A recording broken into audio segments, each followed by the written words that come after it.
చంద్రగిరి కోట విజయనగర సామ్రాజ్య నేత శ్రీకృష్ణ దేవరాయల వారి కాలంలో చంద్రగిరి స్వర్ణ వైభవంతో అలరారింది.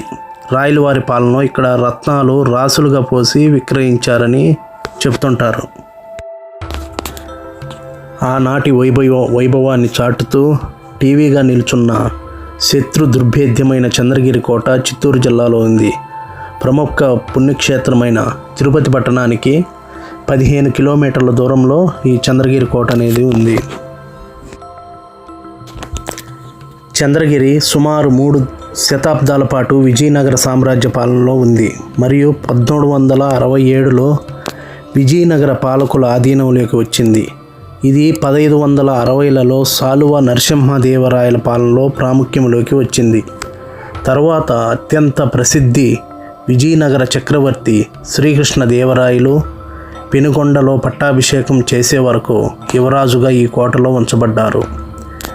అతను ఈ కోటలో తన కాబోయే రాణి చిన్నాదేవిని కలుసుకున్నాడని కూడా చెబుతారు. చంద్రగిరి విజయనగర సామ్రాజ్యం యొక్క 4వ రాజధాని. గోల్కొండ సుల్తానులు పెనుకొండపై దాడి చేసినప్పుడు రాయలు తమ రాజధానిని ఇక్కడికి మార్చారు.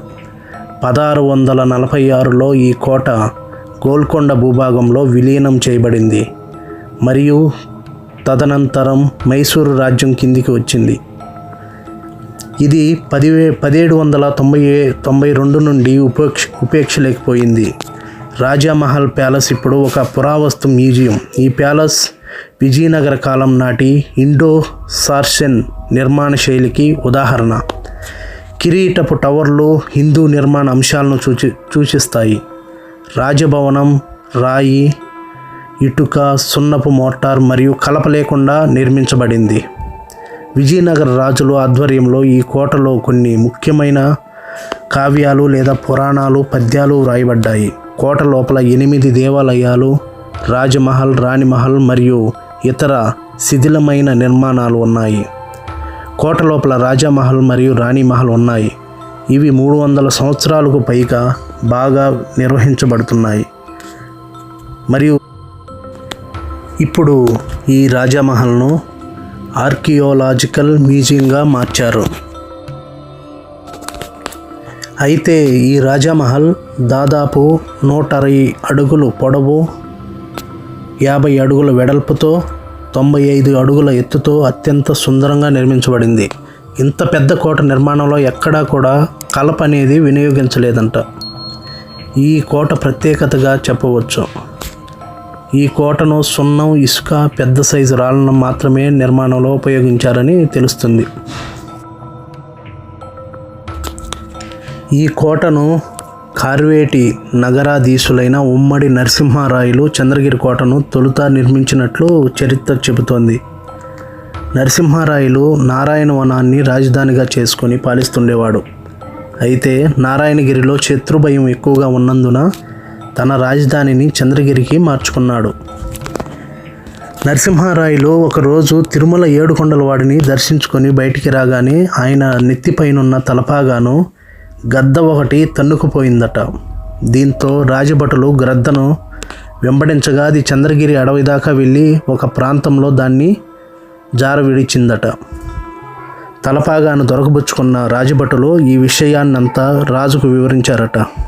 తన రక్షణ కోసం ఒక మంచి కోట నిర్మించేందుకు, అనువైన స్థలాన్ని చూపించేందుకు ఆ శ్రీవారే ఇలా చేసి ఉంటారని భావించిన ఆయన అక్కడ కోటను నిర్మించినట్లు తెలుస్తోంది.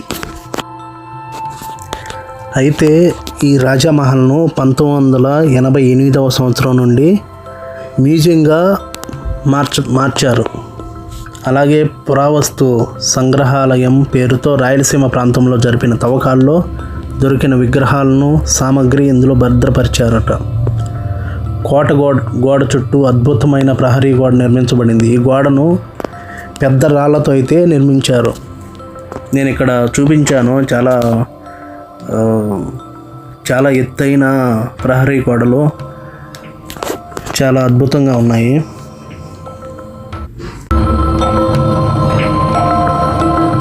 ఇక్కడ కనబడుతుంది కదా, ఇదే రాజమహల్. అయితే ఇది 1988 నుంచి దీన్ని మ్యూజియంగా అయితే మార్చబడింది. ఇంకా కొంచెం ముందుకు వెళితే మనం ఇక్కడ మనకు ఒక కోనేరు కూడా దర్శనమిస్తుంది.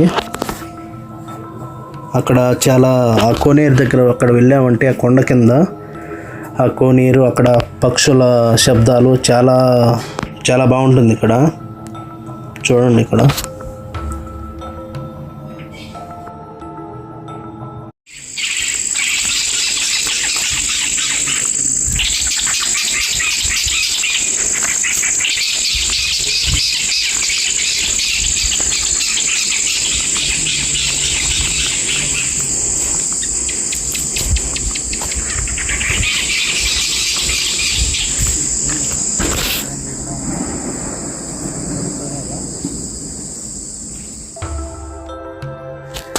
ఇక్కడ ఎదురుగా ఇక్కడ చంద్రగిరి కోటకు పైన ఎదురుగా కనపడుతుంది కదా, అదే దుర్గం అంటారు.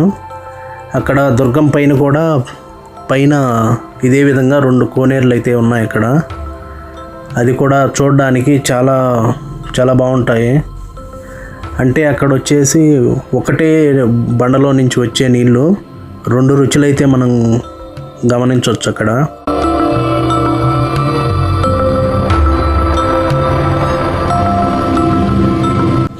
ఇక్కడ మనం కొంచెం ముందుకెళ్ళి చూడండి, మర్రి చెట్టు చాలా సంవత్సరాల నుంచి ఉందంట, చాలా పెద్దది.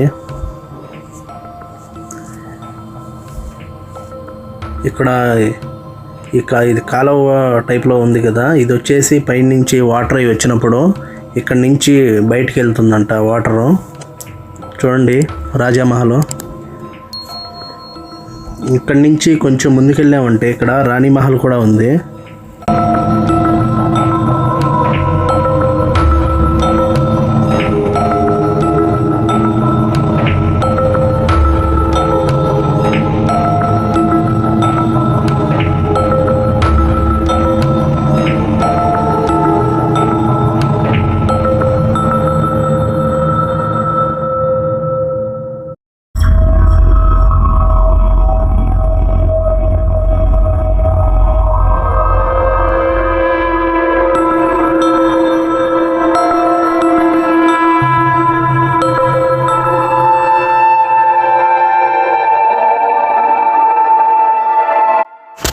చూడండి, ఇక్కడ మనకు కనపడుతుంది కదా, ఇదే రాణిమహల్.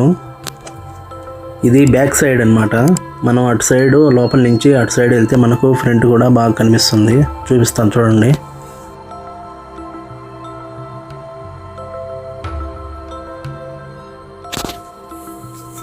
ఇక్కడి నుంచే మనం అటు సైడ్కి వెళ్ళొచ్చు. ఇక్కడ లోపల నుంచి లెఫ్ట్ తీసుకొని మళ్ళీ రైట్కి వెళ్ళామంటే మనం ఫ్రంట్ సైడ్కి అయితే వెళ్ళిపోతాము. అక్కడ ఒక సైన్ బోర్డు కూడా ఉంది, ఇక్కడ ఇది రాణిమహల్ అనేసి. చూడండి, అక్కడ చూపిస్తాను. మనం ఇక్కడి నుంచే అయితే ఇక్కడ దుర్గం పైకి కూడా ఎంట్రన్స్ ఉంది, అది కూడా చూపిస్తాను మీకు.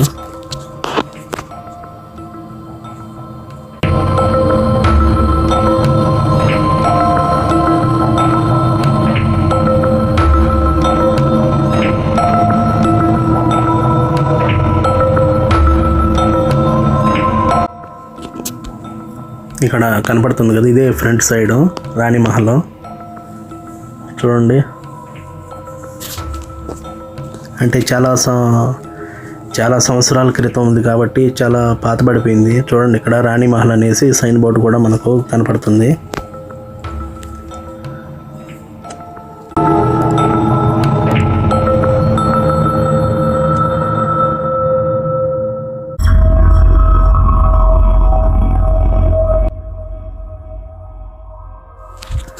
మేము వెళ్ళేసరికి ఆల్రెడీ ఈవినింగ్ అయిపోయింది, అంటే మబ్బు పడిపోయింది. సాయంత్రం వెళ్ళామన్నమాట అక్కడికి. అదే టైంలో కొంచెం ఇంకా నైట్ అయ్యే మూమెంట్లో ఇంకా ముందుకు వెళ్ళాము మేము. అంటే ఇక్కడ మనకు పాలబావి కూడా ఉంది. అప్పుడు ఇక్కడ పాలబావి అంటే అంత తెల్లగా ఉండేవంట వాటర్. ఇక్కడ పాలబావి అనేసి ఉంది, ఇక్కడ చూపిస్తాను చూడండి మీకు. అంటే నైట్ అయిపోయింది ఇక్కడి దగ్గరికి వచ్చేసరికి, అక్కడ సరిగా కనిపించలేదు. మీకు చూపిస్తాను చూడండి. ఇప్పుడు కొండ పక్కన నుంచి ఇట్లా వెళ్తున్నాం మేము.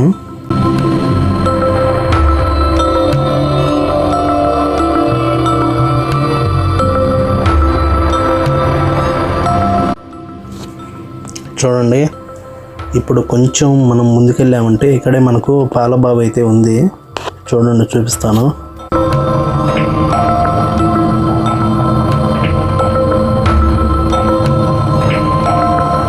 చూడండి, ఇదే పాలబావి. ఇక్కడి నుంచి కిందికి వెళ్ళొచ్చు, కాకపోతే కిందికి వెళ్ళేదానికి లేదు, అంతా క్లోజ్ చేస్తున్నారు. పైన కూడా మనము నెట్ అంటాం కదా, అదే ఇనుప జాలి టైప్లో ఉంది. ఆ జాలితో మొత్తం క్లోజ్ చేసేస్తున్నారు. ఇక్కడ నైట్ అయిపోయింది కాబట్టి సరిగా కనిపించలేదు. వాటర్ ఉంది, పైకల్లా వాటర్ ఉంది. అక్కడ కొంచెం అంటే ఆ నెట్ వేస్తున్నారు కదా, నెట్ కంటే కొంచెం కిందికి వాటర్ ఉంది. నైట్ అయిపోయింది కదా, దానివల్ల అక్కడ ఆడికి జూమ్ చేసి తీసాను, కాకపోతే కనిపించలేదు. ఇది ఉంది కదా, ఇదే దుర్గం ఎంట్రన్స్. నేను చెప్పాను కదా, అక్కడికి దుర్గం పైకి వెళ్ళామంటే అక్కడ అంటే అర్ధచంద్రాకారంగా ఉంటుంది కొండపైన. అక్కడే 2 కోనేరులు అయితే మనకు కనిపిస్తాయి. 2 కోనేరులు చాలా అందంగా అక్కడ చూడడానికి ఎంతో ఇదిగా ఉంటుంది. మనం అక్కడ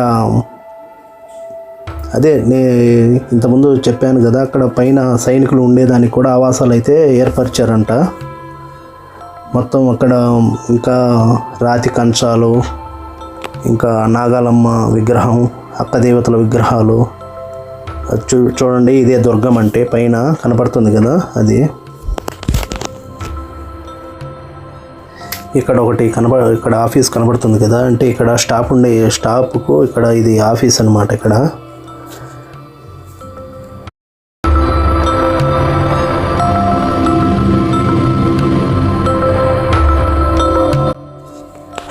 ఎవరన్నా ఇక్కడ చంద్రగిరి కోటను విజిట్ చేయాలంటే రండి, వచ్చి చూడండి. చాలా చాలా అయితే అందంగా ఉంటుంది. మనం ఇంకొంచెం ముందుకు వెళ్ళామంటే ఇక్కడ గురప్ప స్వామి దేవాలయం అయితే మనకు కనిపించింది. ఇక్కడైతే మేము అక్కడ అంటే నైట్ కాబట్టి క్లోజ్ చేసేసారు. ఇక్కడ గురప్ప స్వామిని దర్శనం చేసుకొని ఇంకా కొంచెం ముందుకెళ్ళాము. ముందుకెళ్ళేసి ఇక్కడ కాణిపాకం బైపాస్ వరకు నేను బైక్లో అయితే వీడియో తీయడం జరిగింది. చూడండి,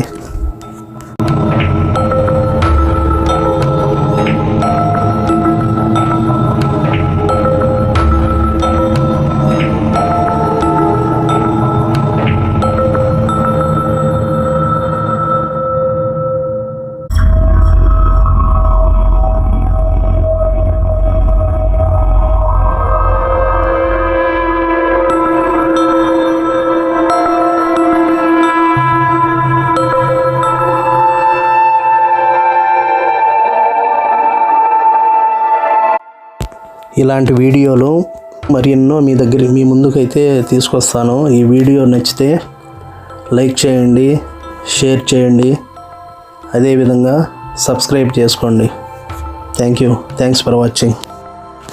సబ్స్క్రైబ్ చేసుకున్న తర్వాత బెల్ ఐకాన్ అయితే క్లిక్ చేయడం మర్చిపోవద్దు. ఎందుకంటే నా బెల్ ఐకాన్ క్లిక్ చేయడం వల్ల నా వీడియోలు మీకు నేను ఎప్పుడు వీడియో అప్లోడ్ చేసినా మీకు నోటిఫికేషన్ ద్వారా అయితే మీకు అందుతుంది. Thank you.